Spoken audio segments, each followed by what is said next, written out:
Mr. President, members of the Security Council, distinguished delegates, my name is Ilay David, and I am speaking before you today not as a politician or a diplomat, but as a brother.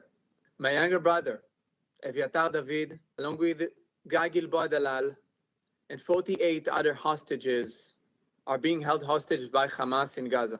Evyatar is the kindest person I know. I learned from him how to be a better son.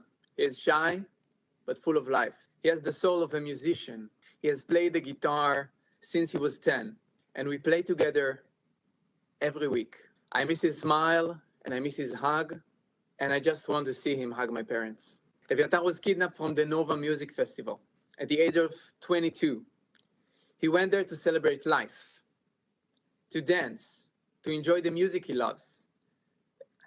Music is a very big part of who he is.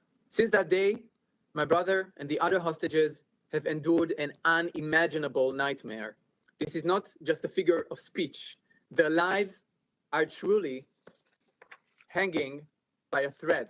We now know from medical reports and other indications that Evyatar, Guy, and the others are the brink of death. They may only have days left to live. Days. That is how urgent that is. They have each lost nearly half of their body weight. My little brother now weighs only around 40 kilograms. That's just around 90 pounds. Please see this picture of me and my siblings. This is me right here. This is me. My younger sister. This is Evyatar. Look at his smile. The world has heard about the atrocities of Hamas, of October 7th, and in the 22 months since. But what is happening to Evyatar and Guy is an act of calculated and depraved cruelty that defies human comprehension. We have heard the testimonies from those who were released from Hamas tunnels, and every account makes our fears worse. When your brother, your son, your father, your partner is being held in Gaza, there is never good news. The only thing you can hold on to is that they might still be alive. But even that hope is fading, because the truth is, we don't know how much time they have left. 5 months ago, on February 22nd, we received what we thought at the time was the cruelest possible emotional torment to Evyatar. In February, after 500 days in captivity, Hamas broadcasted Evyatar and Guy. They were brought out of the tunnels. Hamas forced them to watch their fellow captives being released. Then, Evyatar and Guy were sent back into the dark tunnels. You could see clearly Guy here, right here, and this is Evyatar. We thought at the time that this was the pinnacle of evil, but then, just this past weekend, we received a new video from hell. We were reminded just how much more cruel and inhumane Hamas and its sick partners are. My brother was a living skeleton. He had barely the strength to move or speak. His voice barely recognizable. In that video, my little brother was forced to speak to the world and then actively began to dig his own grave inside a filthy, dark tunnel in Gaza. My mother and I could not even bring ourselves to watch it. We knew that if we did, we would be unable to function. My father and sister, however, felt they had to see him, to hear his voice, to feel him somehow. Now those images haunt them.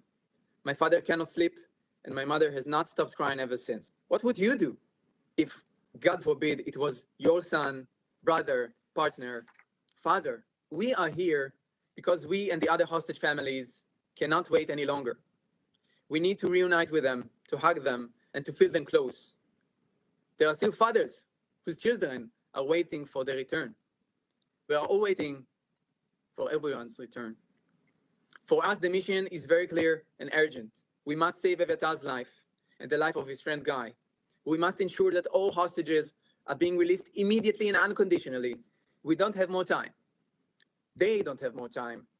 And every minute counts. The last video also exposed another horrifying truth. As my younger brother, a living skeleton, was forced to speak and dig his future grave, you can see the chubby and well-fed hand of Hamas terrorists enter into the frame. This is the hand of his captor, and this is my brother. You can see the hand is even thicker than his leg, than my brother's leg. Suddenly, Hamas confirmed what we have known for months. The terrorists have plenty of food. The only ones starving in Hamas tunnels are the hostages, my brother, Guy, and the 48 others. According to testimonies, we know that the terrorists are in a room nearby, not in the filthy dungeon where Evyatar and Guy are held. They are choosing to starve them as part of a sick and twisted propaganda campaign. They use them and starve them as a weapon of war. Survivors of captivity, including Tal Shoham and Omer Venkert, who were held in the same space with my brother Evyatar and his friend Guy, testified to this. They told us that the terrorists always had plenty of food nearby and would even relish it loudly, while the hostages had none. It is all part of a calculated plan to torture the hostages, starve them, break their spirit, both psychologically and physically. This is a humanitarian crisis, the one of the hostages, that is being discussed here. Not here in the Security Council, and not in the other UN forums. The very soul of humanity is being scarred by Hamas's barbaric actions. We, the family of Evyatar, refuse to give up hope. We are weeping and suffering, but we are also fighting with every fiber of our being. We will not give up until we see him back home, till my mother and father can hug him again. I'm here to make a direct and urgent call to this esteemed body. First, we must demand the immediate unconditional release of Evyatar David, Guy Gilboa Dalal, and all the other hostages, living and deceased. Not only demand, but put every leverage we can to do so. The time for deliberation has run out. Their lives depend on immediate action. Evyatar, Guy, and the very least 18 other hostages are still alive. After 660 days, they have somehow managed to survive. And we call on you to rescue them from Hamas dungeons underground. Second, we must call for humanitarian aid to reach the hostages. While aid flows into Gaza to help the population, the hostages are being denied even the most basic necessities of life. They haven't received a shred of humanitarian aid since they were captive. This is a flagrant violation of international law. And third, we must recognize that this is a matter of life and death, requiring urgent medical intervention. Evyatar and Guy need immediate access to proper food and life-saving medical care. Every moment of delay is a step closer to a final tragic outcome. To the leaders of the world, to every member of this council, and to the global community, your silence is the face of this monstrous cruelty, is complicity. I urge you, do not let them die. We don't have time. Do not let them spend another minute in darkness, suffering beyond imagination.